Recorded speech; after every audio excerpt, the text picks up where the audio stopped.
boy, oh boy, oh boy, oh boy, oh boy, oh boy, oh boy. Hello everybody.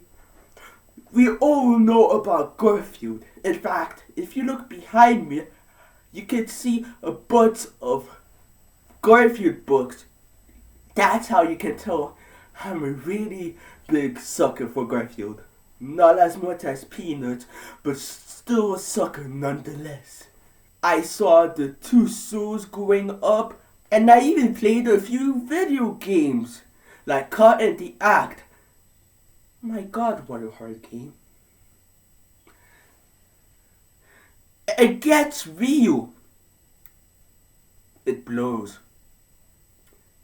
But today I thought I'd talk about the TV specials that weren't part of any show, and see some familiar and unfamiliar. Let's begin with Here Comes Garfield, which came out on October 26, 1981. Fun fact, aside from the intro containing lovely music, composed by Ed Bogus and Desiree Goyette, while being performed by Goyette and Lou Wiles. Every time he'll give up anything for lasagna, unless he has to give up on his nap time. Well, he's a neat cat, a fun cat, Mr. Number One cat. He knows what life is all about. Garfield's movement is actually choreographed specifically by this lady by the name of Desiree Goyette. I should not be, but for some reason I am getting really turned on. Well, anyway, Garfield and Nodie, played by Lorenzo Music and Greg Berger respectively, annoy Hubert's dog, but when Hubert calls the pound, Garfield runs away, but Odie gets captured. Even for Odie, that was really stupid to not run away.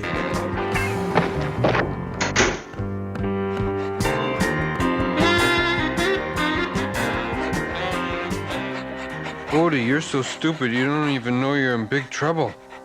I may never see you again.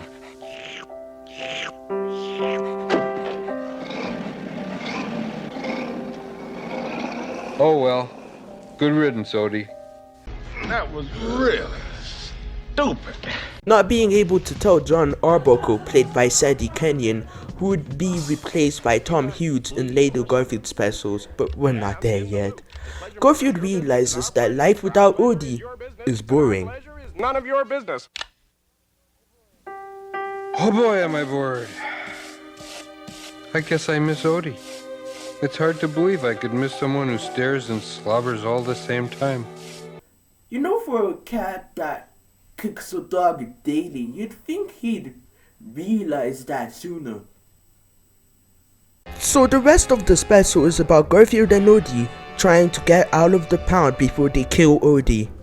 You know, I'm starting to realize that Here Comes Garfield is kind of dark. I know it gets darker with one of the later specials, but even in this one, it's weirdly somber. Garfield and Odie's friendship is put on the spotlight, and you can really feel that with the scenes where Garfield and Odie are together. Especially with the best scene of the special, which is so sad. It's actually going to make me cry. But I won't. You might be surprised to also hear that this is the first Garfield thing to make Garfield stand on twos, and you might be even more surprised that it was thanks to Peanuts creator Charles M. Schulz. Being in the same California studio one day, he suggested having Garfield stand on two while redrawing what Jim Davis already drew. In Charles' own words, "The problem is you've made Garfield's feet too small, little tiny cat feet. And it's been that way ever since. It's been even lip-shaded in one of the comics." With that being said though, the animation is the least impressive part of the whole thing. And don't get me wrong, it can be colorful, but it can be kinda rough, and even get a bit muddy. Obviously not as much as in Fantastic Funnies. You didn't even know that was a thing, did you?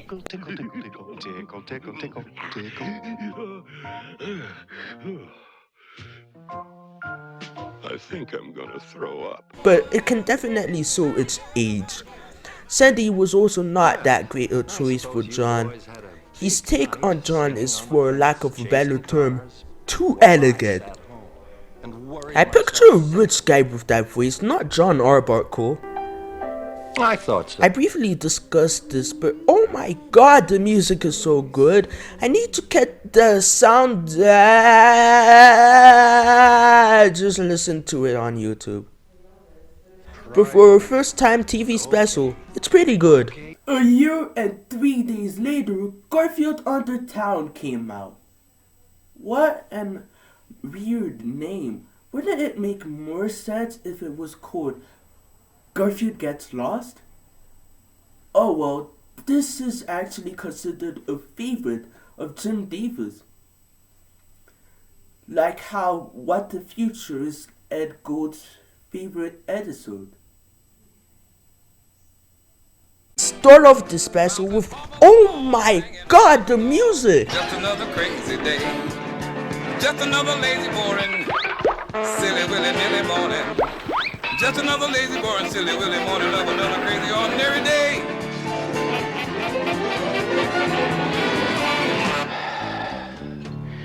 And they say pets are therapeutic. John is sick of Garfield and Odie always making a mess and takes Garfield to the pet hospital. Why is only Garfield being taken? Odie is as much to blame as Garfield, yet he gets to stay consequence free? If that isn't favoritism, then I don't know what is.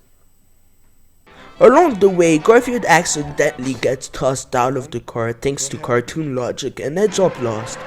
He meets up with a gang of alley cats, better than the ones from the Tom and Jerry movie, not before proving that Garfield has no riz. Hey, honey, what's your sign? Suck air, bozo.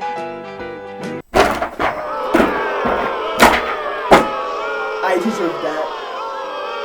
He partakes in a saddle fight that ends with Garfield fleeing into an abandoned building. There he meets another cat, who turns out to be Garfield's mom, played by Sandy Hughes. Her performance as Garfield's mom is really phenomenal. That helps how her character is written, essentially being the only one in the family of mouses to welcome him with open arms. Fun fact, again, she did end up keeping true to her words, as in one of the comics, there she is!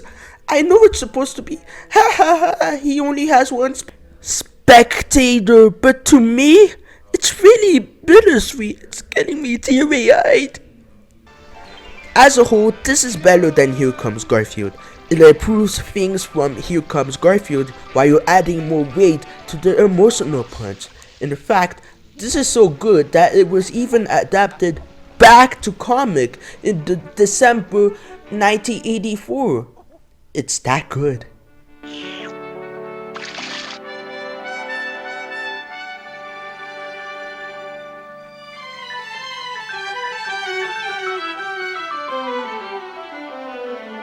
Is that you, Garfield? Thank you. That was enough for one day. Lasagna. Home, John.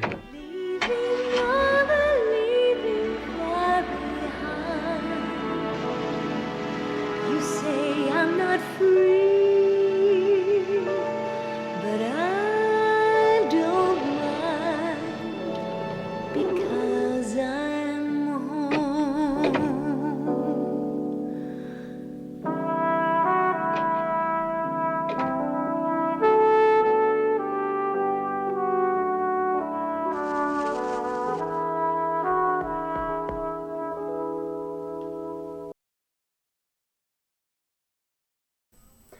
Made between the first two specials, but released a year later, comes Garfield in the Rough.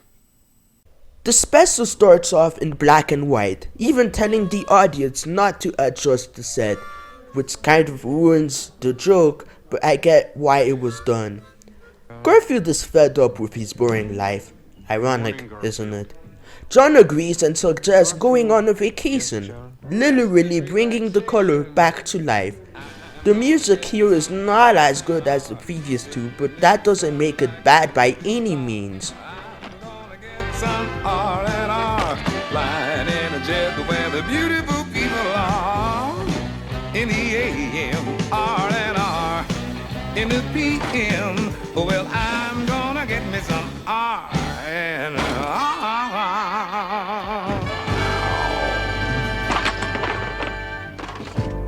After the funniest but also saddest plea of help from John, Garfield thinks about the different places he could go to, like Acapulco, Hawaii. Oh, don't worry, it will only be another 2 years until you get to go there. And even Venice. But unfortunately, I guess he's not really optimistic, as all of these spots prove they aren't great vacation spots. So he asked John what he had in mind. On vacation, Hawaii, Rio, the Riviera, or will it simply be a Caribbean cruise? Garfield, are you ready for this? Pack your pup tent. We're going camping.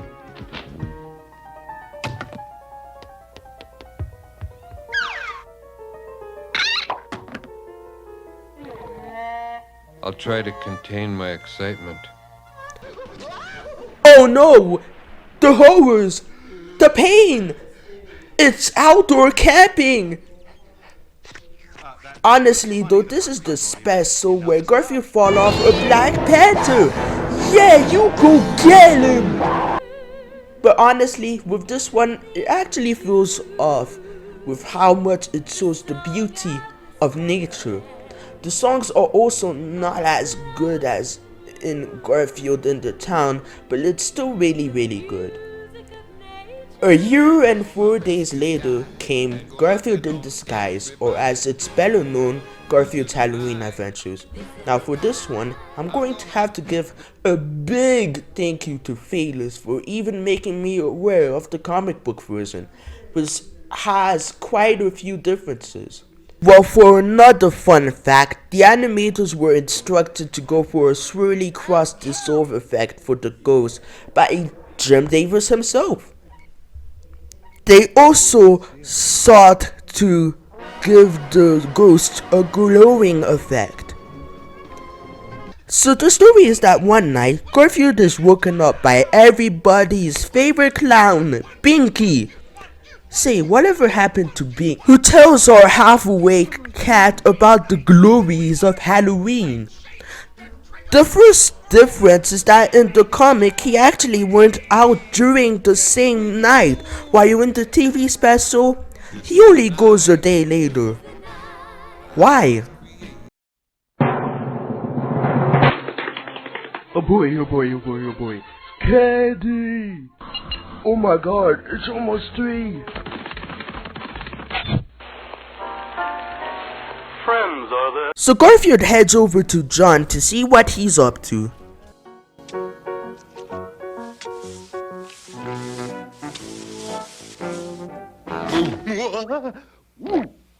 Gotcha.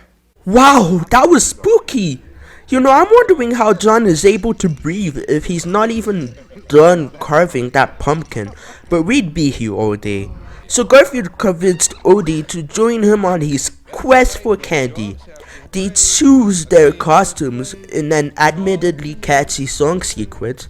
After that, they show their costumes to John and leave, not before one of my favorite moments or cues. Matey, we got a village to pillage. Don't be out too late.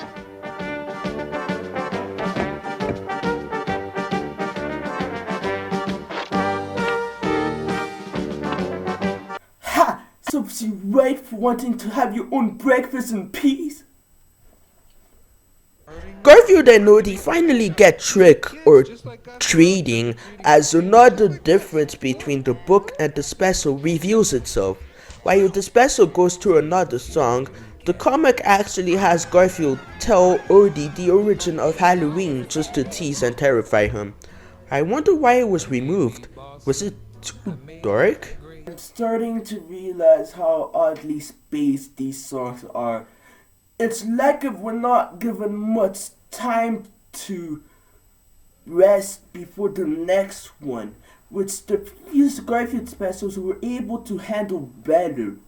Although this is literally the last song of this entire special. Perhaps Garfield threatening an adult that drapes will end up shredded was too much for the music singers. They use the boat to cross over the river for more candy, but the current through the river takes them too far. We be at the mercy of the sea, matey. Topside, topside, batten the hatches, trim the main, slip the sheets, flipper the gibbets. I want my mommy! That's really funny. They find a seemingly abandoned house Nice touch. and decide to come in uninvited. But unknown to them, its owner is still around.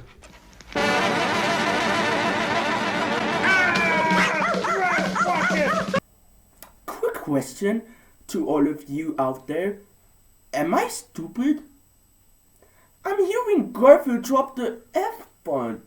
Even as a kid I heard that. Tell me I'm not the only one who hears it. He explains how every year a group of pirates vowed to return for the treasure 100 years from Halloween night at the stroke of midnight because of a signed contract written in blood. The reason being, upon discovering this island 100 years ago, they had to abandon their looted treasure due to being on the run from government troops. Hey, so why don't they just take it with them and keep the treasure? They're dead. It's not like if the government troops are still chasing them. So again, I ask, why don't they just take it with them and keep it? Garfield and Odie try to run away, but the old man stole their boat. So the ghosts arrive while Garfield and Odie try to hide. Emphasis on try. In the comic, after they get caught, Garfield actually takes a red diamond ring, something that didn't make in the special. They run away from the ghosts, but Garfield forgets he can't swim. That's when Odie proves his worth by diving in and saving his life. But while a happy coincidence, they find a boat and candy. In the comic, however, it's not quite a happy ending, as the ghosts have followed them, and as the two run up a tree, all seems lost until Odie helps Garfield realize what they really came for and give back the ring. Right, on my part. The endings pretty much play out the same, as Here's your Garfield half of the lets candy. Odie keep his candy. He turns off the Boy, TV am I and tired. sleeps.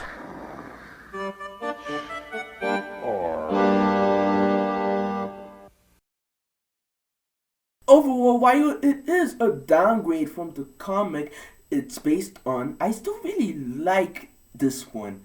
Maybe even more than On the Town and In the Rough. But remember, in the Garfield in the Rough, when Garfield imagined being in Hawaii? Well, on May 27, 1986, that's exactly what we were shown with Garfield in Paradise. Unlike the earlier specials and some later ones, I only saw this one once on Somax. Not much production to this one other than the fact that, supposedly, Jim was really excited to work with special guest star Wolfman Jack, the disc jockey who plays the tribal chief in the special. As Jim Davis himself put it was just way fun. We did it for the silliness. This was also the final time Frank Nelson appeared in something before his unfortunate death on the 12th of September 1986. So the story starts off on the airplane as we see John sneaking Garfield as his kid. Welcome to Inversion Layer Airlines, sir. In what section are you traveling? Third class. What section, sir? Third class. I can't hear you. Third class. Oh. Your seat is in the rear of the plane with the rest of this line. Thank you. Don't worry, John. Business class prices make my heart sink too. So John and Garfield head to third class as John calms Garfield down from a misunderstanding. We see the intro, which takes place in Garfield's fantasy about Hawaii. as a semi Elvis singer. It's not really as catchy as the previous ones. So far, this is the first one not to really impress me. So after Garfield's imagination takes over, they arrive in Hawaii, but they end up in a cruddy hotel room. It also turned out that Odie smuggled himself in his suitcase. So with everyone present, what exciting activities will they do? Is that pool even filled with water?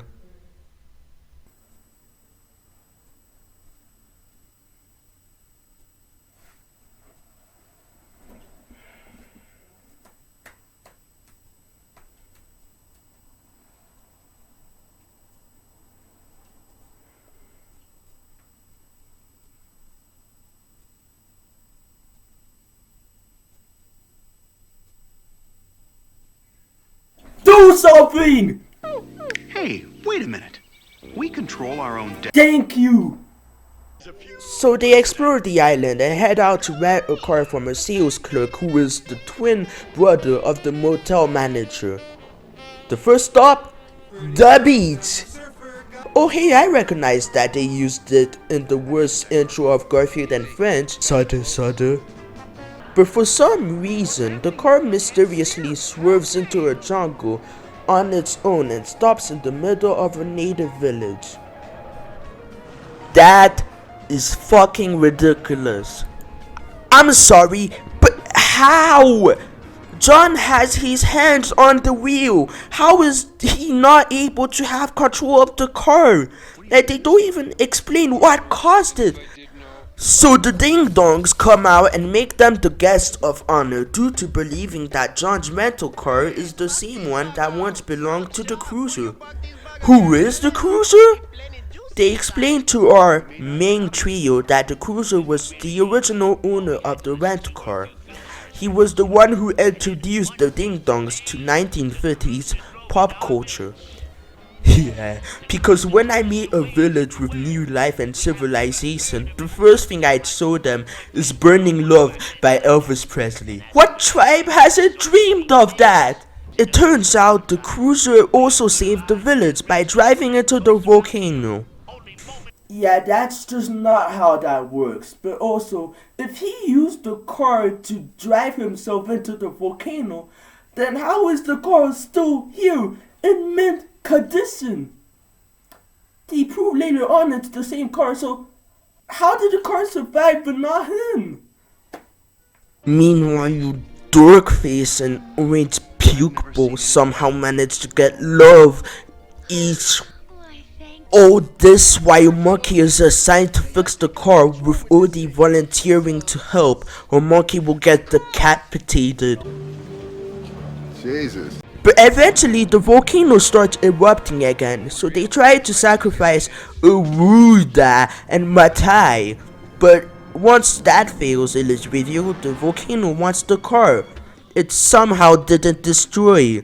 So Monkey and Odie rush to get the car fixed and drive it into the volcano. But oh no! They didn't jump out in time.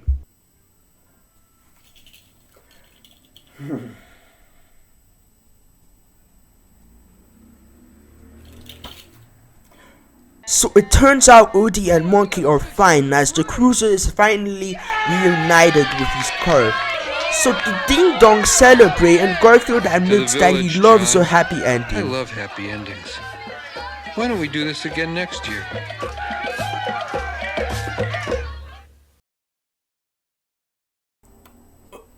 Oof.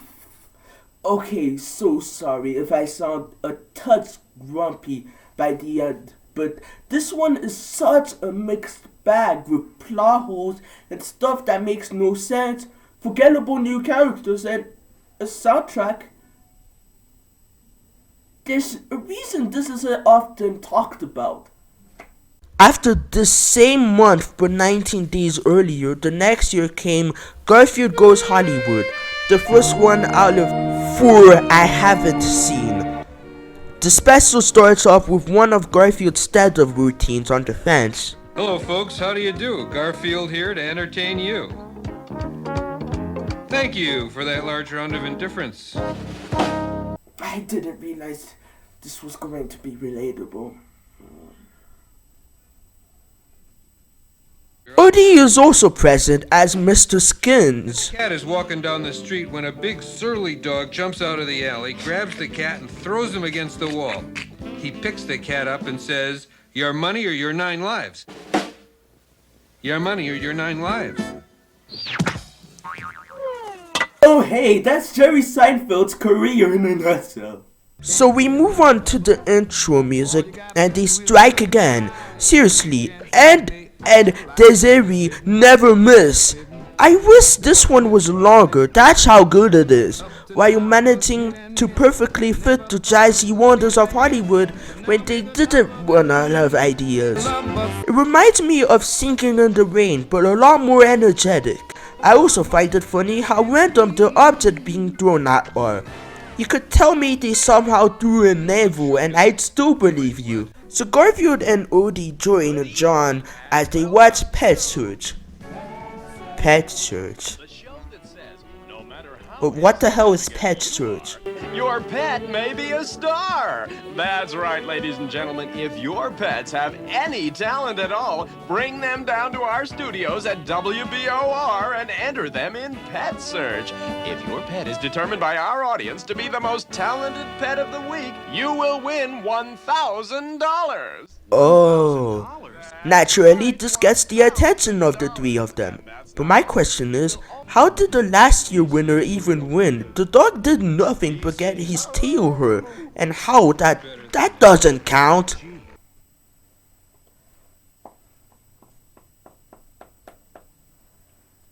Hey Paul, would it make sense to use a dog, step on its tail to make it howl, and then somehow win first place? No. Hello? Hello?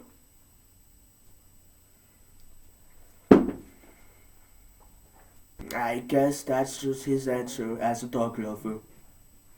They go to the local studio where their competition are less than desirable to say the least, as Garfield gets distracted by one of them.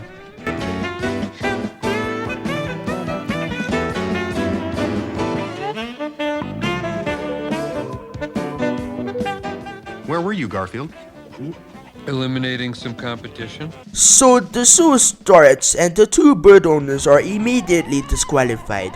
Once it's the turn of our trio, they play a song with Odie and Garfield telepathically singing in a single girl voice. Wizard of Love. Oh wow, the Wizard of Love! Yeah, no, I'm not following this at all. But I guess because that was charming? Question mark? They end up winning a trip to California for their Hollywood trip. It's not enough that we made fools of ourselves on a local station. Now we've won the right to do it in front of the whole country. Oh well, maybe things will work out. Maybe the earth will shift and Hollywood will fall into the ocean. Don't worry, Garfield. It already has. Hello, my baby. Hello, my honey. So it's the next day as the trio get ready to leave. Wow, you guys almost did the Indiana Jones thing. So they finally arrive in Hollywood with the next song right on cue, where their budget really tanked in the animation department. Honestly, the song isn't quite vibing with me as the first two in the special. It feels kinda generic and makes me fall asleep. They arrive in their hotel where Garfield immediately falls asleep. Did this special just make two people fall asleep? As expected, we get another song. I mentioned the movie earlier. How did they know? So Garfield and Woody destroy John's guitar, and yet they still end up going. Okay. Hey, they're rehearsing. This time the opponents are Competition.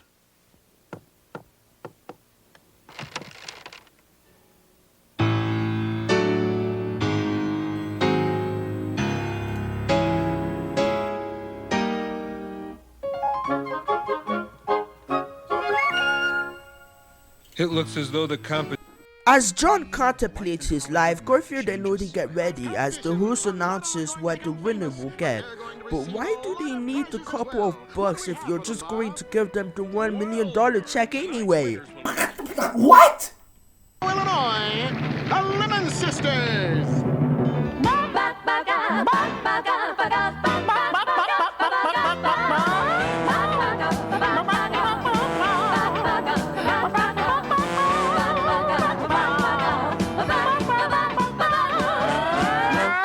After that, you get a bunch of herding dogs who don't even have their mouths fit what they're saying. Wonderful. We then get the whistling bird, which isn't his name, but it's more accurate. But then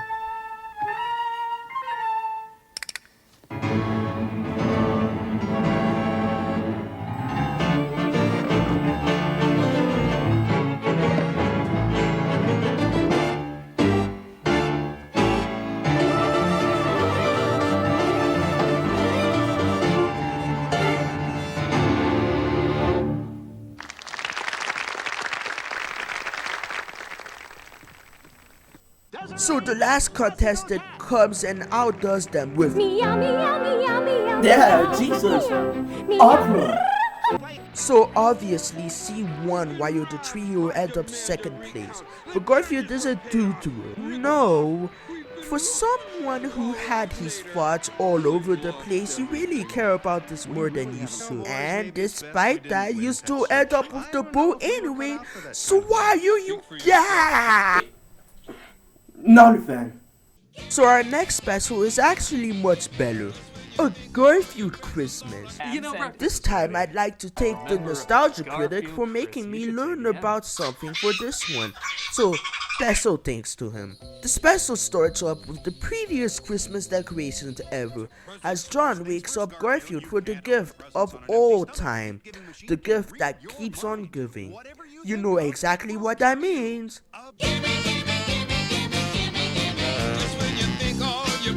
Oh dear God. That's the time you gotta ask for more. Christmas is my favorite time of year. I can safely guarantee to you that these songs are so much better than Garfield Goes Hollywood, but I'm getting ahead of myself. Garfield is awoken for real as John reveals that they are going to the countryside to celebrate Christmas with John's family on their farm, to the dismay of Garfield. Dad would chop down the tree. Chores, Mom would fix up the meal. work, Doc Boy would get in the way. fighting, big fat hairy deal. But eventually they do arrive as they meet the rest of the family. That even includes Grandma, played by Pat Carroll. Rest in peace. You can tell she gave her all in this performance. I also love how if you went to other characters she voiced, they don't sound the same. That's mad talent right there. So meanwhile, Odie grabs a few materials for something he's making. What is it? Well, you see. So at the dinner table, everyone eats while your grandma secretly gives hers to Garfield and Odie. Now, what would you do after a feast? If you said decorate the tree, that's exactly what they do for some reason. No break? And they have Garfield at the store on top.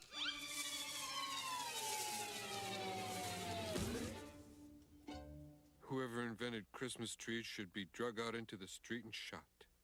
Hey, he said the thing! So after we see the prettiest light that even Garfield admires, here is where I can talk about the first difference between the two versions. You see, there's this scene where Dog Boy attempts to play the piano but gets shoved aside by Grandma. It's a funny scene and all, but in the first version it was cut, so after Garfield said nice touch, it... Why don't you play for us, Mom? Jesus. How did Garfield get there so fast? But anyway, the mom plays one of the best songs of the special that really sticks with you.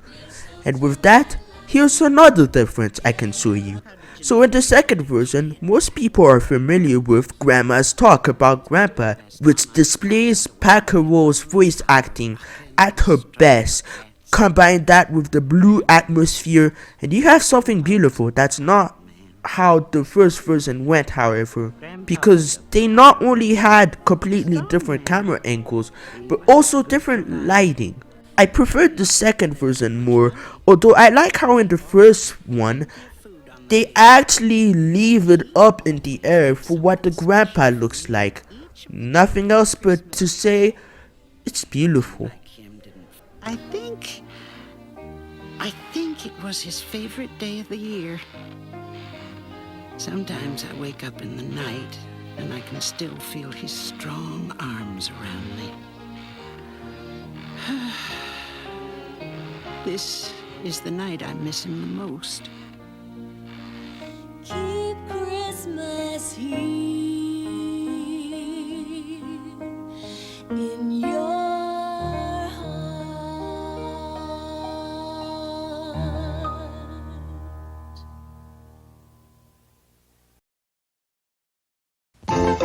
Here are some commercials and then more of me.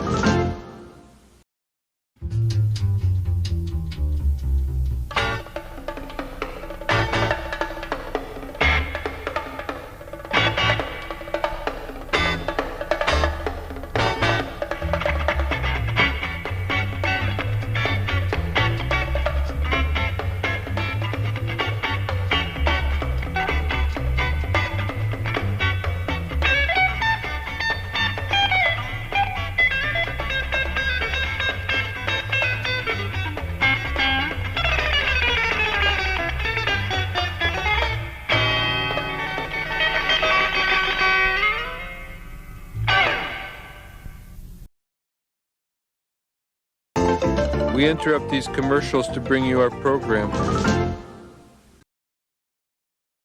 So it's time for the dad to read the story to two dorky dorks, and hilarity ensues. What I find funny is how in the second version he rolls his eyes, but in the first version he straight up passes out. Oh no, my tranquilizers are kicking in. So everyone sleeps for the night as Odie wakes up and goes back to the place where he was making something.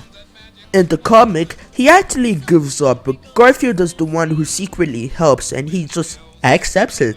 But in the cartoon, he actually does manage to make it. So it's morning and everyone is eager to open up their present. John got a baggy sweater, Dog Boy got a plain toy, the dad got a cowboy hat, and Garfield gives Grandma the cards he found last night. Why, thank you, Garfield. What's this? Oh, my. Oh, my. What are they, Grandma? John, these are love letters your grandpa sent me when we were courting a long, long time ago. My darling, if the sea were of ink and the sky of parchment, I could not begin to write my love for you. When next we meet, oh my. Well, what does he say, Grandma? It is inappropriate for a lady to talk about her romances, my dear. Garfield, I don't know how you managed to find these letters. I think they are the nicest presents I could have received. Thank you very, very much. Oh, that's so sweet.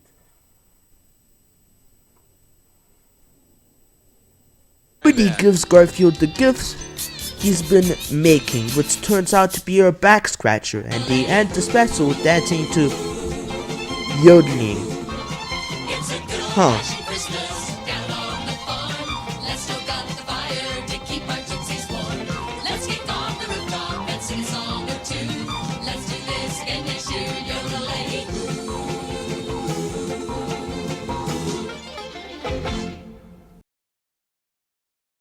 So that was a Garfield Christmas.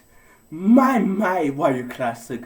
So it's got problems, but overall I'd say it's on par with the first 3 TV specials. And I'd say it's definitely worth a watch. Before I go on to the next special, I'd better mention what they did to celebrate Garfield's birthday. On the 17th of May 1988, they released a 48-minute special simply titled Happy Birthday, Garfield, which talked about the behind the scenes of the comics and the all-animated appearances up to that point. Now, why do I bring this up? Well, it's because this is the special where we got to hear a song from the special turned book, Garfield's Judgment Day. It's so catchy, I'm upset the special didn't end up getting made. To record that song for the movie.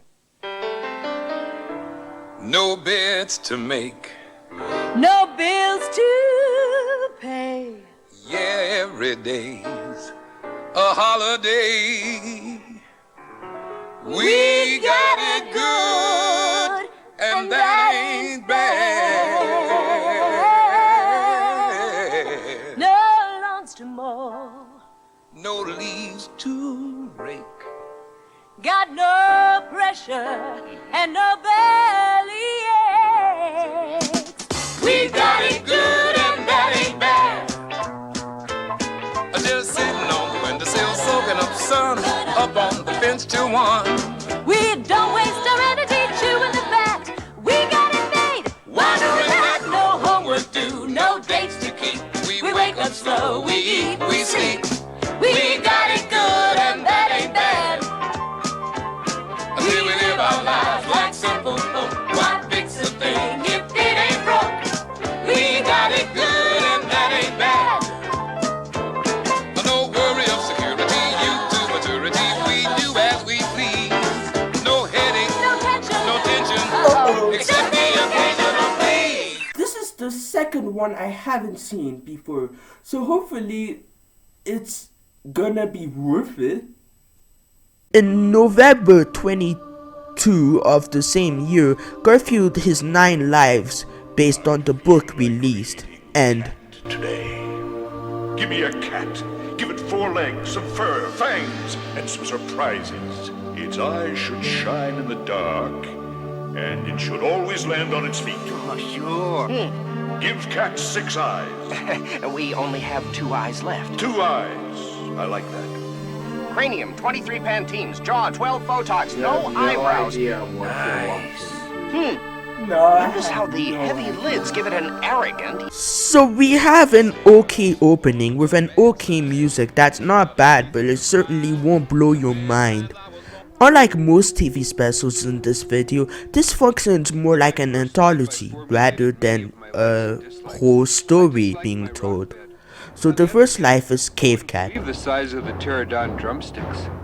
It opens up by telling us about life coming from a deep and long swim. The Cave Cat also discovers the Cat Woman. Oh man. Things don't exactly go well. And with the help of a caveman, Cave Cat became domesticated. However, Cave Cat soon comes across Big Bob. Big Bob. Hey, wait a minute. Why was he a lot smaller in Car of the Act? Well, anyway, Cave Cat dies by being hit with a tree from Big Bob, which is honestly really funny, now that I think about it. As for the sword, it's fine. A few more jokes could have been benefited for this, but otherwise it's fine. The second life takes place in Egypt. King Cat is a favorite of the King Amenhotep III, or stupid for short. You see, King Cat owned a bunch of slave dogs, one of them being Odie.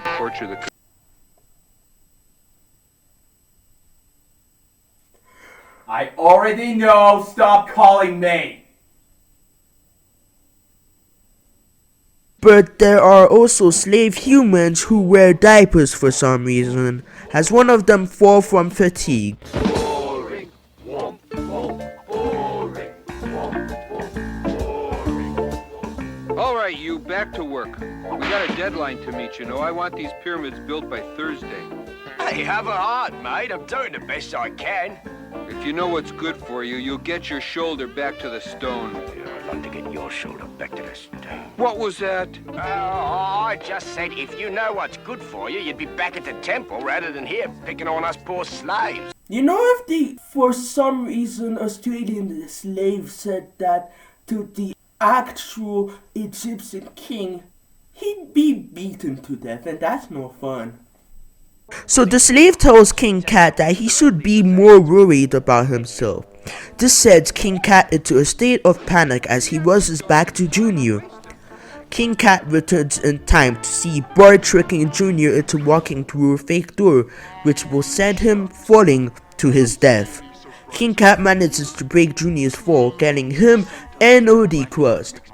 But just before King Cat can slow it down, another murder attempt is attempted. As Junior heads into his personal chamber, Bart drops an ignited stick of dynamite in front of it. King Cat sees it and, not knowing Junior is in the chamber, throws it inside, where it blows up and unwillingly kills Junior, sealing his own fate. Fortunately, King Cat is saved by Odie. Unfortunately, King Cat is now a slave. The end.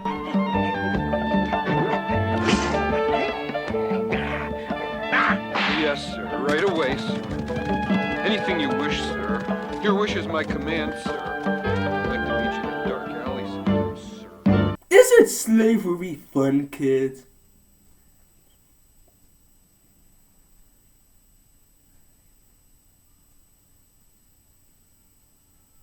Why are you all looking at? Yeah, this one is certainly better. I'd say the only thing bothering me is the dynamite just being a thing for some reason, even though it wouldn't be invented several years later. The third life is in the garden, where Garfield and a different owner, Who'll never grow up. where everyone looks like a Muppet Baby character with more budget.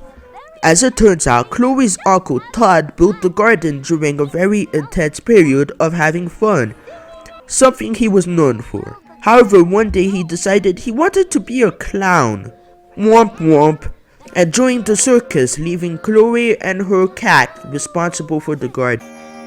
There was only one condition. Huh? Uncle Todd joined the circus and left the tool crystal box on a checkered toadstool. Oh, phew. For a moment I thought we had another Italian. Wait, so you only now tell them about the forbidden box not to open that they'll now most likely try to open because of you? You idiot, you dummy, you twat, you fool. But they don't open and they go on with their lives. By the crystal box, never to give it another thought. They loved Uncle Todd very much and were grateful for the garden. What is this, a Cadbury special? They lived happily forever and ever and ever and ever and ever and ever and ever and ever and ever and ever and ever and ever and ever and ever and ever and ever. Overall, you've got a cute mindfuck that's something clearly not meant to be overthought about. The fourth life is all about the wonders of music. Garfield was the blue cat of Freddy. Freddy writes music for the king's dinner parties, but one day a jester arrives to pester Freddy, telling him the king expects a concerto for this particular party, as it was more special than normal, and that if he doesn't, he'd be executed. Number 1, yikes. Number 2, I find it funny that Freddy gives this goddamn cat something to do that's really hilarious. At the ball, the jester announces Freddy and his chamber quartet for his original concerto, to which he reminds Freddy of the beheading with an apple. So Freddy plays his first and second movement to the dissatisfied king. So when he plays the final movement made by the cat, it turns out to be jazz. Well, of course, no duh. Why wouldn't it be? This is so random, even Bob Clampett Daffy would question this. But the king is happy, and I guess that's all that matters as the story ends. It's the agents, the managers, the roadies, the groupies. Life number 5 is a parody of Crazy Cat, and that's all there is to it. Action! That's a wrap! 6 must be my lucky number, because that's the life I fell in love with music. Again? Didn't you just do one of our music? As it turns out, we are dealing with another music sword. So it opens up with a woman named Sarah telling her cat how on her 8th birthday her mom got her a white kitten and piano lessons from Mrs. Underwood. She takes more kindly to the kitten. But what kept on making her practice the piano was who else but Diana.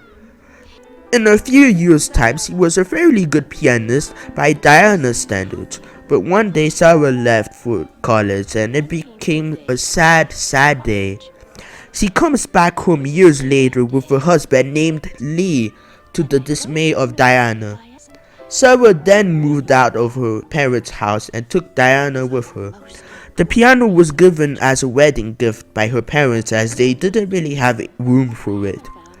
When Billy arrived, Diana had a new friend, much to her dismay. By this time, Diana was 14 years old and was too old to make it to the top of the piano on her own, but neither could Billy since he was too young. One evening, when Diana wasn't feeling well, Sarah played like she never played before, and when she went to bed, Diana got on the piano keyboard and peacefully passed away in her sleep. Cut to present day, where the story ends with Sarah not quite moved on from Diana's death. It's a beautiful story that won't get any tears, but it's simple in its beauty, and that's the way I like it. It's just as well. Life number 7 is the Disney style. In it, 2 laboratory scientists are injecting something in the cat. I don't know about you, Larry, but these experiments sound like something out of a horror movie to me. Oh, ha ha ha. As they put the cat away, he blacks out. So he then wakes up as the doctors are about to dissect him, but he scratches one of the lab scientists and breaks through the window. He runs away thanks to the helicopter, but gets chased to a tree by a dog but falls in the water due to a broken branch. He gets out but turns into a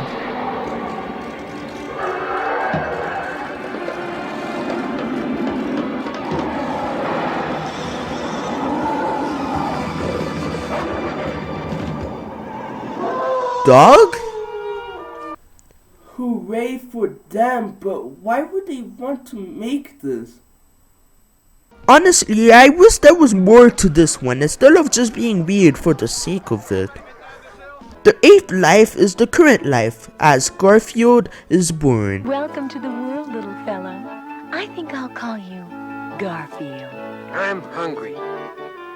Where are we, Mom? In the kitchen of an Italian restaurant. Are Italians good to eat? You have a lot to learn, Garfield.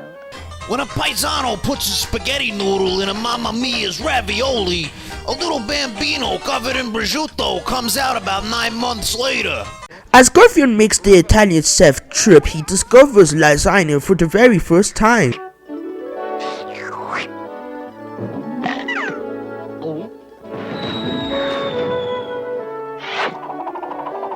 I think I'm gonna like this thing called eating. Biggest understatement of the century. So as Garfield eats a lot, he is grabbed by the chef for eating him out of business. Now wait a minute. Can't you cook more? He hasn't exactly eaten everything on that table. Or can't you even buy more ingredients? You still have money. So Garfield is placed in a pet shop where he meets Odie. But then John Arbuckle comes in and adopts Garfield. Years later, John adopts Odie to the dismay of Garfield. It took some time, but Garfield claims his rightful spot as the true head of the household, with John and Odie as his servants. However, they both hear the ice cream truck and dash to it. Odie, however, saves Garfield from an upcoming truck. Hey, can't you read? No trucks under 21. Yeah, I'm pretty sure that was a 2012 Silverado. And Garfield forever remained thankful to Odie, cementing a beautiful friendship. Listen, I may not be wildly successful in this life, Odie, but at least I'm alive to live it, and that means something. I'll forever be grateful to you, Odie. I'll never forget this. Until Garfield changes the story to make it seem like it was him who did the saving. So, womp womp. Seriously hurt if he crossed the street. And so I wrestled him to the ground at the last minute before the truck came rushing by and squashed him. The final life takes place in outer space where Garfield gets lost.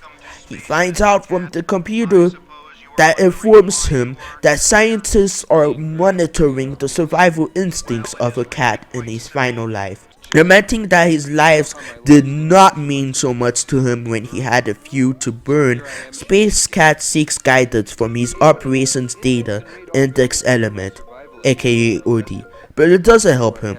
As Garfield tries to order from the machine, it does that, and money wasted. So after accidentally turning on the gravity machine, Odie informs Garfield of the ship being surrounded by the incredibly huge galactic war fleet.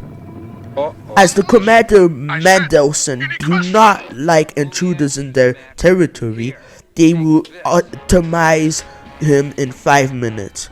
Space Cat attempts to deploy his secret weapon, a giant claw, but it seems it immediately disables itself.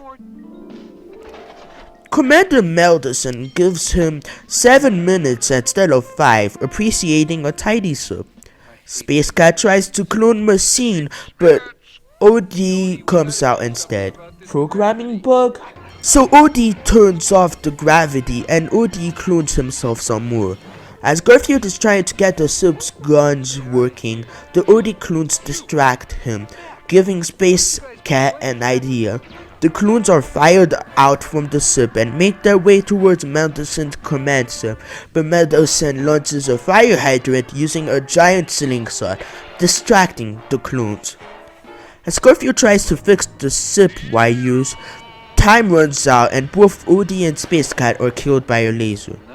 Afterwards, a single spotlight shines on Garfield and Odie, both of whom are colorless.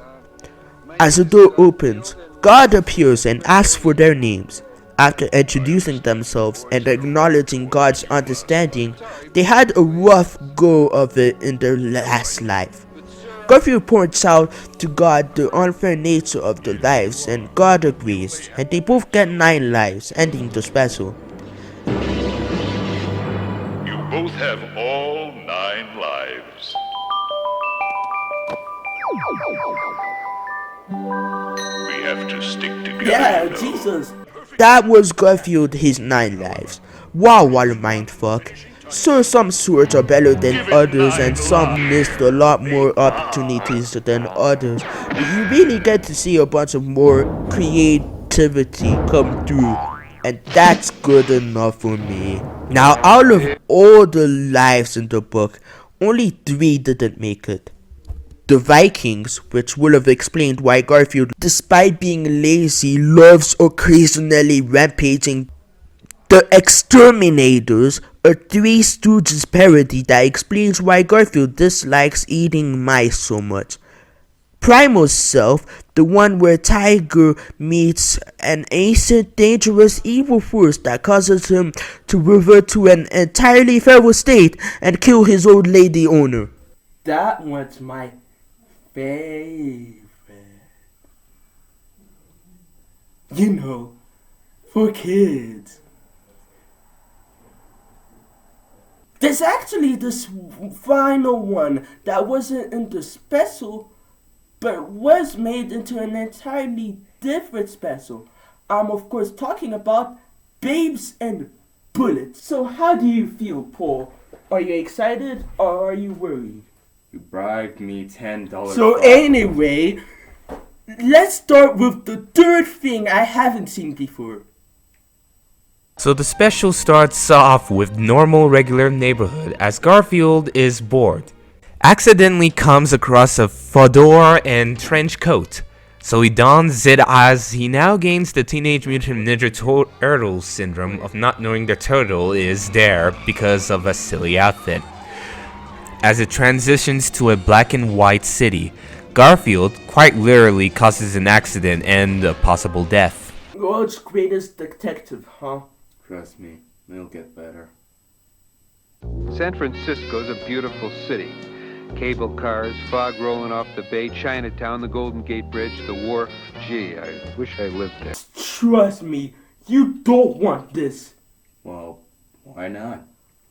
It might seem like a beautiful city in one moment, but in the next you get arrested and have to escape from the authorities while you're proving your innocence from a lookalike.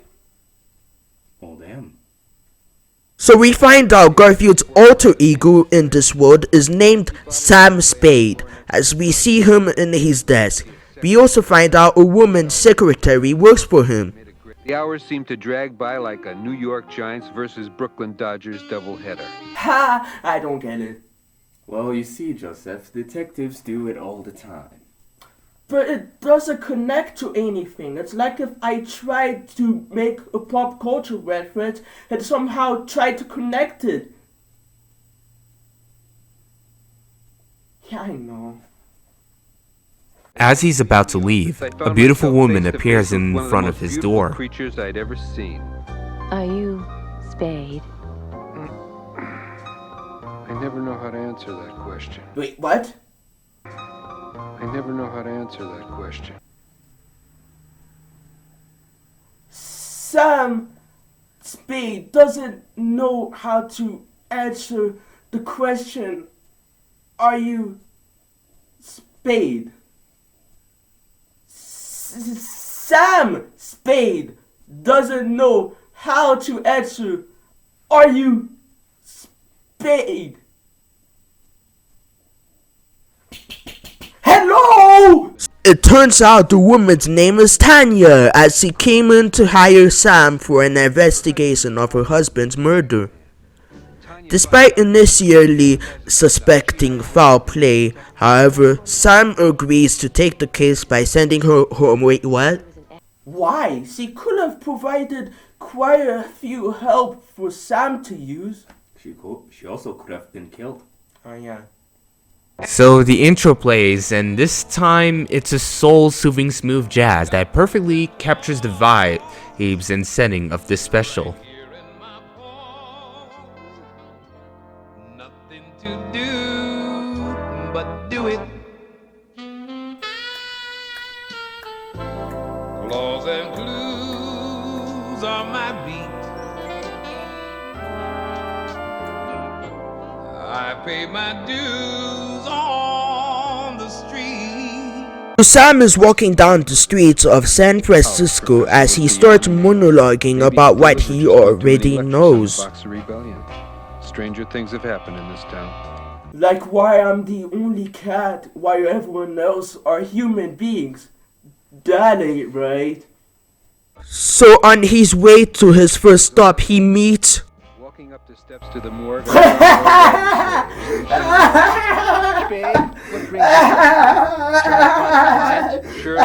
Hey, Mini Arnold Schwarzenegger. How's the weather up there? So, as it turns out, that's L.T. Washington. Yeah, that thing. Christ, he looks more like if Mini-Me and Arnold combined it to one. So the detective goes in the surgery room to talk to the surgeon. Who doesn't, Sam? What's the name? Professor O'Tabby. Oh yeah, tough break. Nice fella. You knew him? Oh, not really. Then why would you say yes? My kid attended St. Morris and had his class. Oh, I kind of get it, but I still don't get why he first said yes for his kid. I'll be right back, Sam. Sure, that's what my ex-wife said. Ex-wife? Oh my God, Garfield had sex. Just pray to God nothing went wrong in that bed. I swear that never happens. So as Sam is analyzing the body, finds a mysterious painted stone from the pocket that the coroner overlooked. A clue, a motive, and a murderer. Good night, Bert. Sam? Yeah, Bert? It's noon. So Sam goes back to the scene of the crime, but it looks like someone has already beaten him to the punch. Taking a nature walk, Tanya? Sam, you startled me. I was trying to keep my mind on business, but I couldn't help but notice the lovely view. One word of advice, sweetheart. It's not smart to return to the scene of the crime. I was hoping to find a reason for my husband being here last Friday night. Like, what kind of reason? I don't know. A clue of some kind. I'd understand if you were here to cover up your tracks. Are you saying I murdered my husband? Nothing personal. Oh,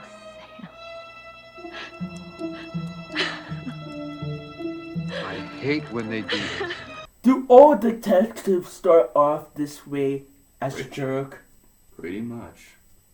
Oh, joy. Oh, joy indeed. So Sam takes Tanya to a diner as he explains why he suspects her of being the I murderer. suspect everybody, baby. Here's a list of suspects I've put together so far. Sam, your name's on this list. I don't remember where I was last Friday night, Tanya. I'll give it to you. That was pretty funny. I've been tailing myself for the past 3 days. That's sad. What's sad? You must be a very lonely man, Sam Spade. You could fix that, Tanya. What are you trying to tell me, Sam? Do I have to spell it out? Give it a shot. Y-O-U-C-O-U. There's a lot about me you don't know, Sam. And that's also funny. Man, are you hitting comedy gold or what? They touch hands, but he quickly runs out. Odd. So as Sam goes to his next up, he meets up with a thug from earlier and gets his ass kicked by his own landlord, no less. Wow, you know, I'm starting to realize he might not even be that great of a detective. What do you say, Paul? That's the right answer.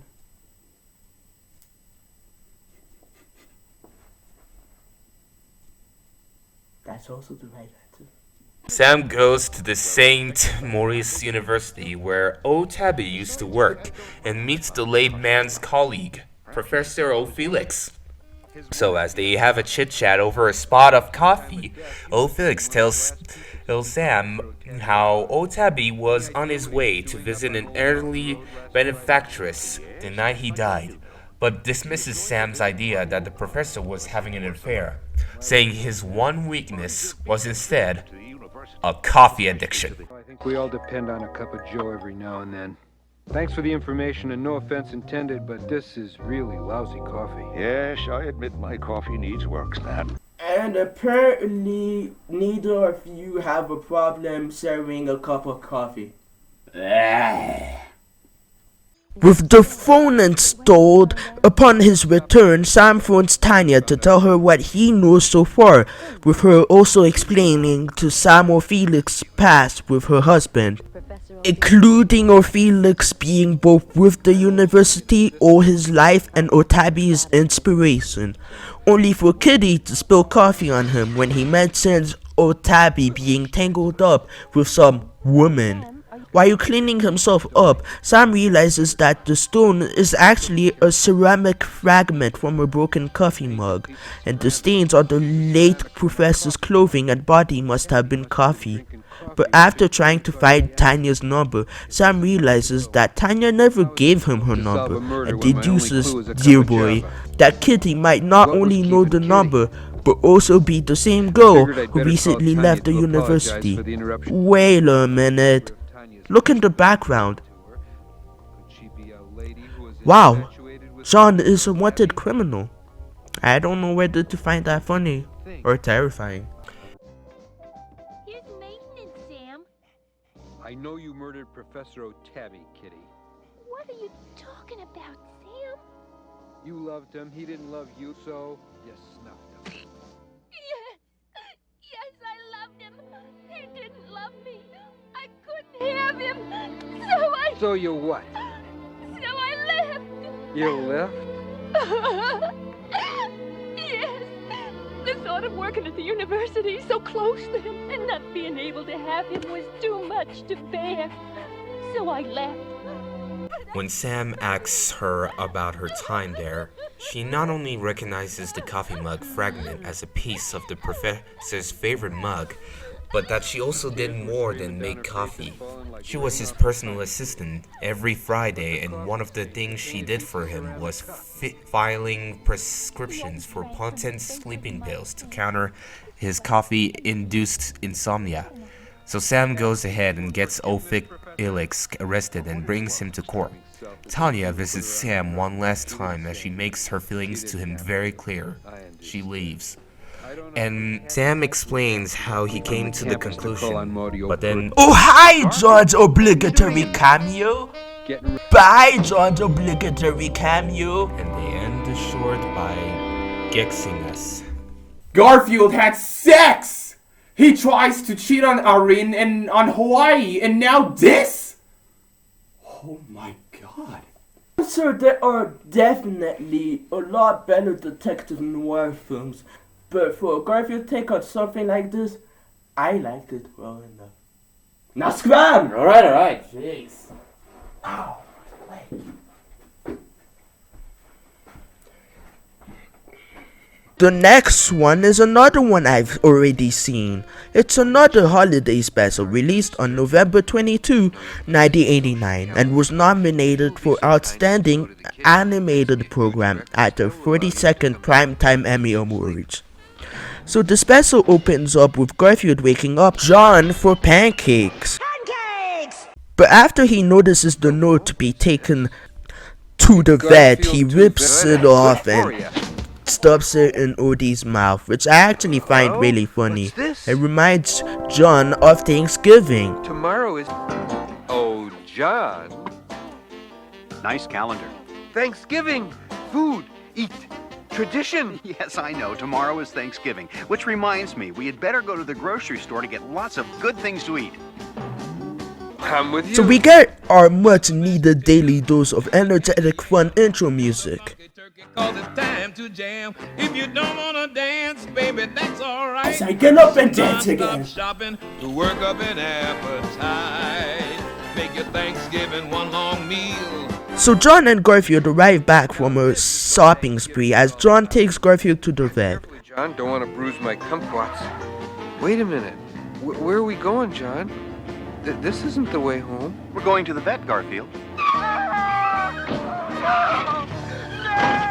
And with John's increased talents and charm, he manages to get her to go out with him for Thanksgiving.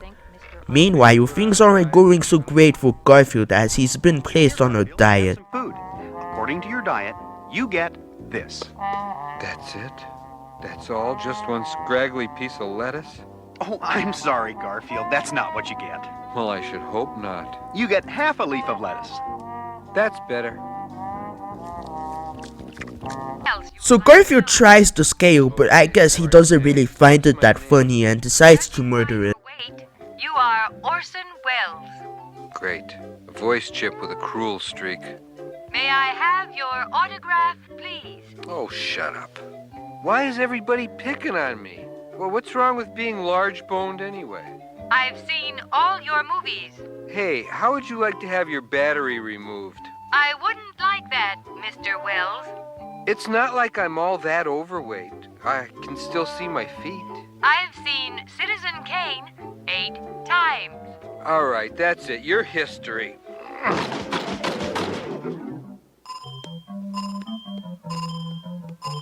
Rosebud! This leads to one of my favorite scenes out of the whole special. Yoo-hoo! Are you anywhere around here, boy? It's snack time.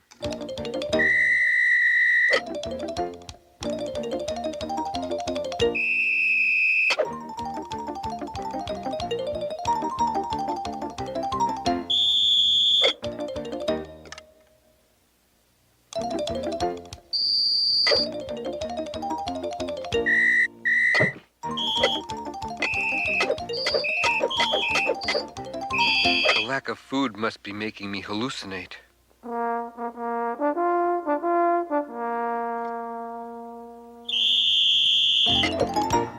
To this day, if I were to tell you what is a bit that always made me laugh, it'd have to be this one. So after Garfield gives up, as John is not only in too much of a good mood to notice Garfield's misery, but is also attempting to make the Thanksgiving dinner. Whoa, hey, you're not done with the cooking. Where are you going? Humbug. What good is it if you're on a diet?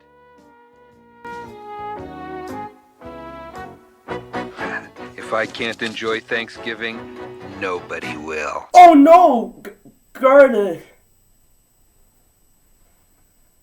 So John attempts several fashion choices, but none of them are liked by Garfield, who suggests that he dress as himself. I don't get it though. This is literally the exact same as his usual fashion style. The comics made clear aren't good. Unless they wanted to serve in a message about being yourself. Oh, of course. So Liz arrives as he starts to feel bad for putting Garfield on a diet and thus allows him to skip the dietary requirement. Mild exercise instead. Would you like that?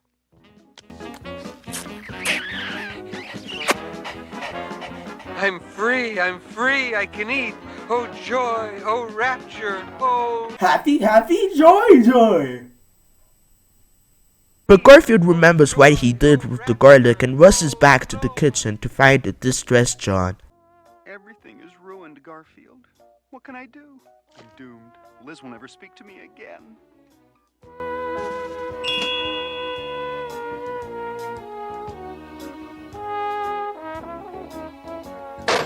Very funny, Garfield.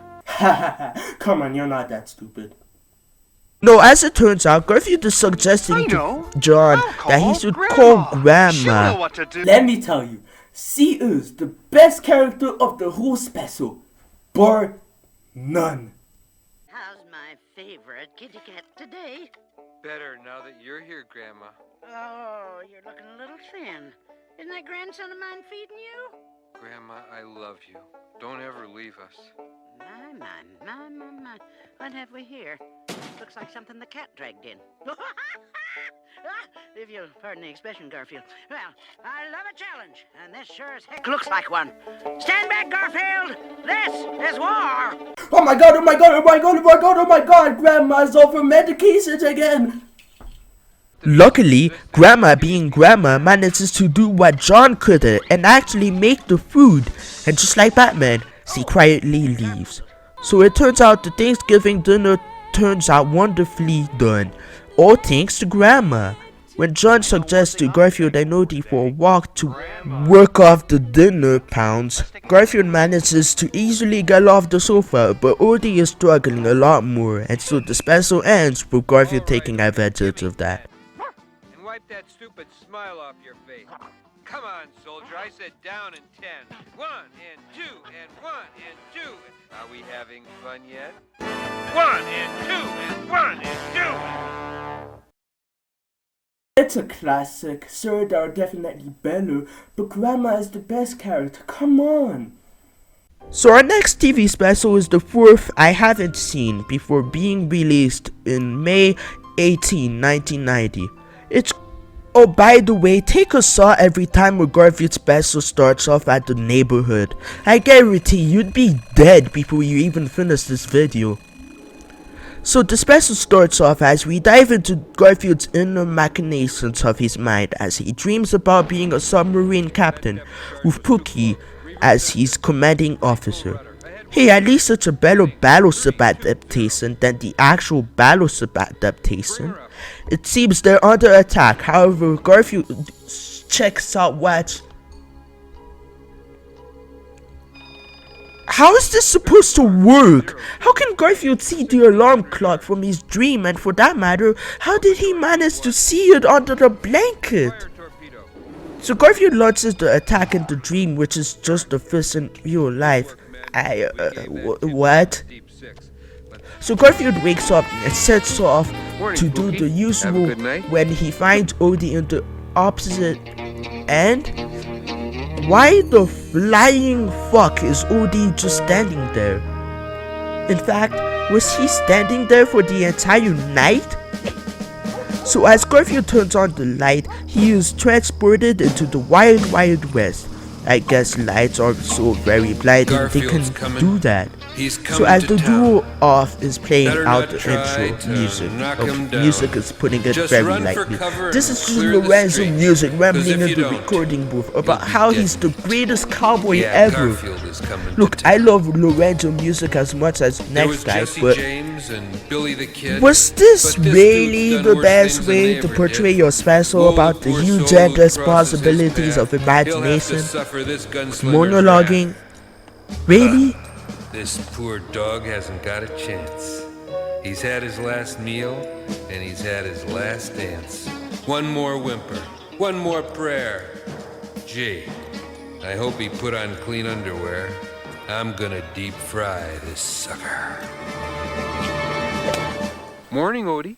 It's What's on your docket up, for the day, good pal? Jock Wood. Yeah, There's me too. enough What say we flabbergasted get some confusion breakfast? for everybody. Okay, Seriously, why is that cut so jarring? What was the point of the cowboy fantasy if it wasn't even going to lead us to anything?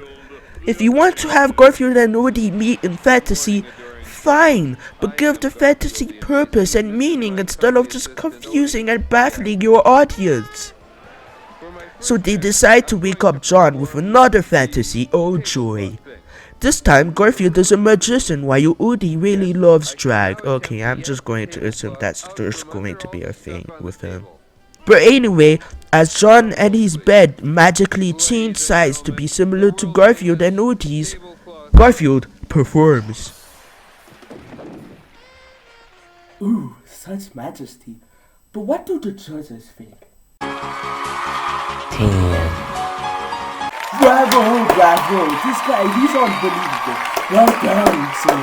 Well done. So as Dorkface serves Garfield, wait, where's Odie? Garfield does whatever this is. I wish I knew what goes on in that mind of yours. I know cats have an active fantasy life, but yours must be in Technicolor. You'll never take me alive, you scurvy cur. So Orange Doug Walker tells Odie about how he's worried about his fantasies, only to be distracted by a bowl of fizz. But oh no, the fizz turned into a what, the octopus?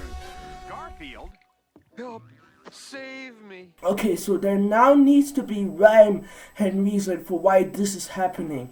And if you say imagination, yeah, I got it, but that's not really enough for something that's just randomly happened. So after the fizz scares Garfield away, he's on the couch with Odie watching TV. When Garfield tells Odie their fantasies are not dangerous as John is always there to bail them out. They test this theory by climbing the shelf and entering a fantasy about planes.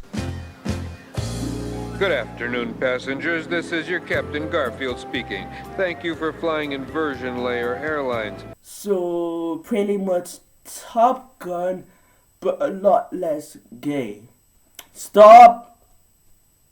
I didn't say that was a good or bad thing. But as we see a bunch of colorful characters that we don't know much about and pretty much don't do anything, it seems the engines explode, leaving them in the bed of a pickle. I have an important question. So they get the passengers out first at Odie's request, but it seems they don't have any parachutes left. Feel lucky, Crash? Yeah. Then let's just do it. Garfield, Odie. Oh, okay, stop. Number one. This was used from season 7's intro of Garfield and Friends.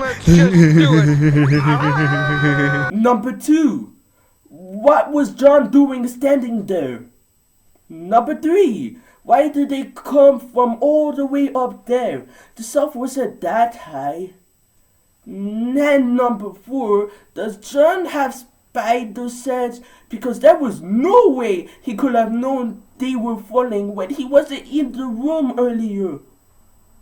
So they decide the theory is correct and climb into the refrigerator, entering another fantasy. What's this fantasy this time, you might ask?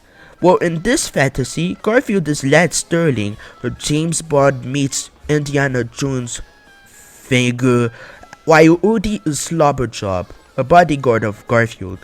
They meet a fat guy named Fat Guy, real creative guys. Fat Guy has a bodyguard of his own named Ramit. As it turns out, Led Sterling and Slobberjob have been sent to find the banana of Bombay, the first banana used as a banana peel gag. However, while it disappeared years ago, the holy ink which contained a map to find it was split in half. This is where Fat Guy comes in, as he plans to sell the banana to whichever country pays the most for it. So as it turns out, each of them have a half of the ink, so when they put it together, they get that one symbol associated with Egypt. So Led snaps the ink from Fat Guy, as Fat Guy just lets him go. Why? He could have just as easily snatched it back. Well, anyway, it seems they're cornered until...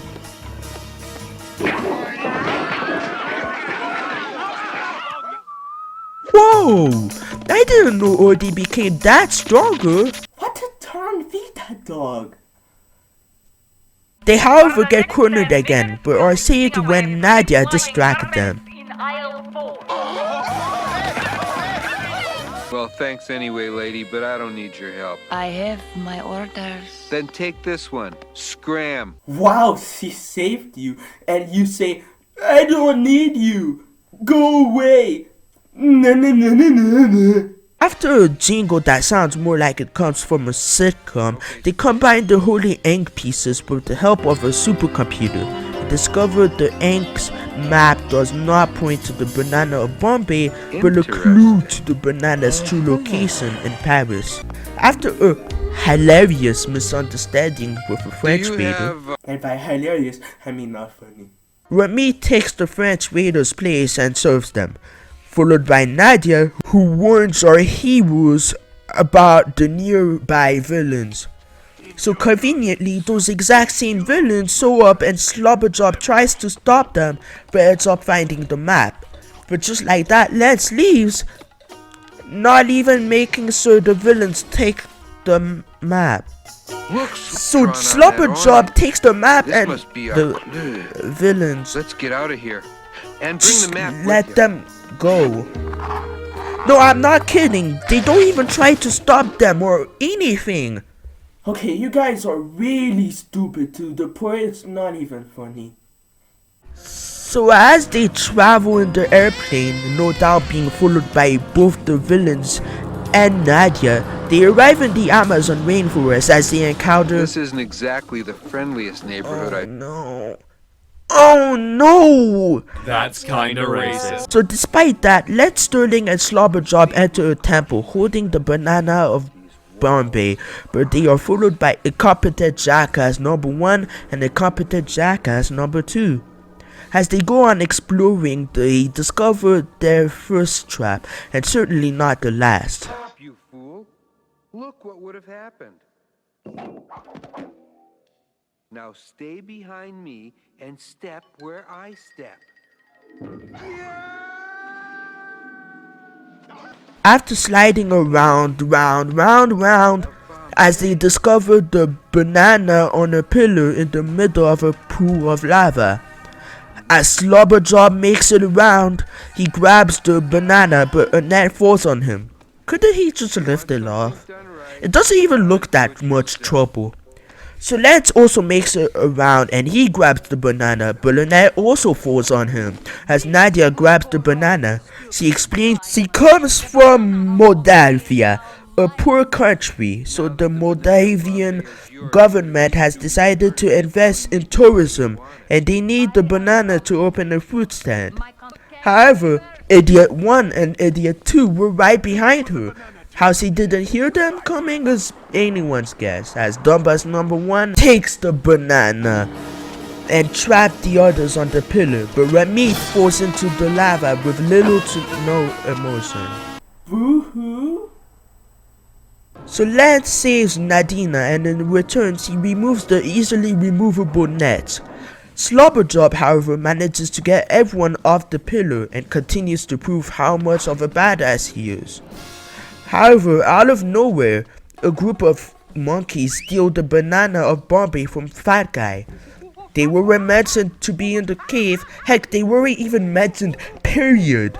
So, what's up with that? So Lance Sterling and Slobberjob obtain the banana and flee the temple, pursued by Fat Guy, Nadia, and the monkeys. They are cornered at a cliff, but use the banana to slip all their adversaries and make them fall into a river. Ramit, who somehow survived falling into the lava, I guess he survived the same way Ripto did, and confronts them, forcing Garfield and Woody to jump off the cliff. So the fantasy ends with John somehow there again, as Garfield claims he never wants to ever have a fantasy ever again. He ends up in another one, this time parodying Casablanca, because kids are going to get that, ending the special.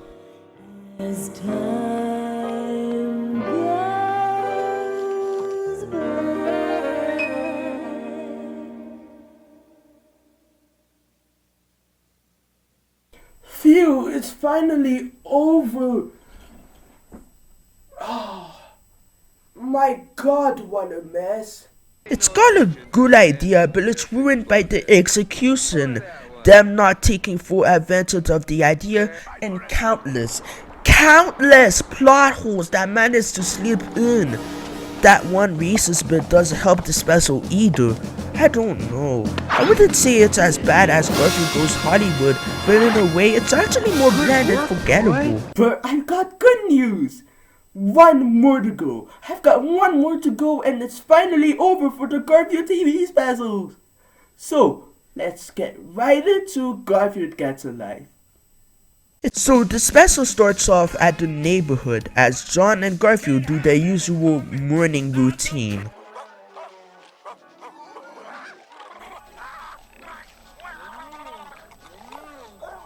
So Garfield surfs the channel at surprise cameo just for you. So as they talk about socks for a little bit, all nicely tucked and sorted by color and size. These are the winter socks. Oh, it's always what I wanted in my Garfield special. John talking about his socks collection. So they realize John Arbuckle realizes how uneventful his life is and sets out to change it. Hey, wait a minute, that's false advertising. Yeah, if you couldn't tell, this is actually more about John than Garfield. Garfield here is essentially the lost member of Mystery Science Theater 300. So the intro plays and they finally got themselves together with a catchy music. So it doesn't even hold a candle to the first few specials, but hey, I'd rather have this than what Garfield's feline fantasies try to do. Into it, boy, until you do it, get yourself a line. Nice touch. That makes no sense. So it seems that John dressed in the intro, but apparently not, as we see them on the couch. Wait, we just talked about this. What are you doing here? Didn't you just say you were going out? You know what? Fine. Here's OD cameo number 3. Sonya, a good nap. Family. Dog breath. P.U. Huh? Well, thank you for the, obligatory cameo. So John and Garfield finally get out of the house as John goes to the club. Okay, here it is. The only worth moment remembering for. The meme. And the worst part is, the dancing at the music isn't even that good. I get it for the dancing, but man, what happened to the music? I can only imagine some smelly dork who has no life listening to this and saying, "This is pretty lit." Wait a minute, did I just hear pause that? All set. So John's first attempt at getting a girlfriend fails as he...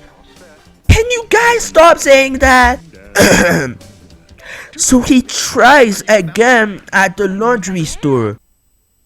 No duh! Because when I'm trying to get laid, I'd obviously do it at the laundry store. Isn't it obvious? That fails when he takes a teddy bear themed underwear. Who does that? As John tries a third time at the video rental store. Oh man, what a different time. I remember when these ruled the world. Ah!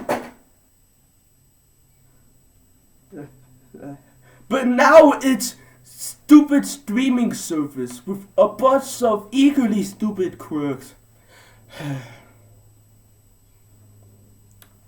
I miss DVDs, man. So after that fails and John essentially steals a VHS tape, how he can still get a job with all these not so good looking allegations is beyond me. So he tries a fourth time at the beach. You're starting to see the pattern with the special, huh? Oh hey, that gag from the comic. Anyway, it doesn't work for John. All you can think about is eating. So as I was saying to myself when I saw you standing there, this is obviously a chick or lady of distinction and exquisite taste to be shopping. Wait, let me guess. The joke is that the woman is the mannequin. Somewhere, okay? This way. Well, let's give him a hand for trying. Christ, this is predictable. So it seems that John is at a loss after all of his failed attempts. Gee, I wonder why. So as he tries 3 more times, it rains when he starts singing, and I guess the fat guy doesn't like it. So,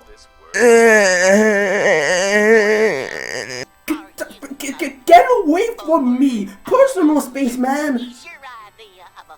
So as John sees an ad on TV for Lorenzo's School for the Personality Impaired, he sets out to attend.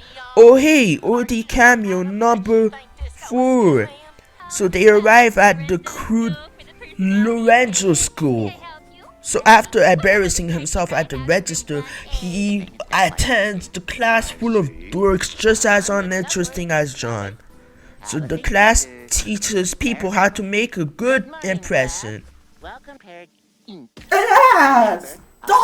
doing that! So John meets Mona as they start to bond over. Now this is an easy language to learn. You just talk like you normally would, except occasionally you throw in an A. A lot of Canadian love with this one. If you can speak French or if you can sound like you speak French. Example. Vous êtes à décantoir. En jeu j'ai vite, en toi qu'elle me renchante pas toi. Paris. As a French, I'm offended to that. You sounded more like you were beatboxing on the spot for the first time in your life. So back at John's place, Garfield starts feeling left out and jealous of John's friendship with Mona. Oh, so now you care? Only now? So in Garfield's dream, it turns out Garfield doesn't want John and Mona getting married because of, and I kid you not, if John and Mona get married, Garfield doesn't want them to do that because of one kid. One puny kid. One single kid tormenting him. So Garfield tries to warn John to stop, only to annoy him. Even though she does like Garfield, showing this by even scratching Garfield's back, Mona breaks into a sneezing fit and reveals to John that she is allergic to cats and that taking medication hasn't been very helpful. And so, Garfield inadvertently ended a relationship as John gives her a ride home and Garfield chaperones them by sticking onto the back window of John's car with suction cups, ending the special. I saw this on a freeway once. I'm sorry I'm allergic to your cat, John. I'm sorry for us. I like you, Mona. I like myself when I'm with you, John. Mercy, Mona. What? Merci beaucoup. No, that's merci beaucoup. Merci beaucoup. No, John.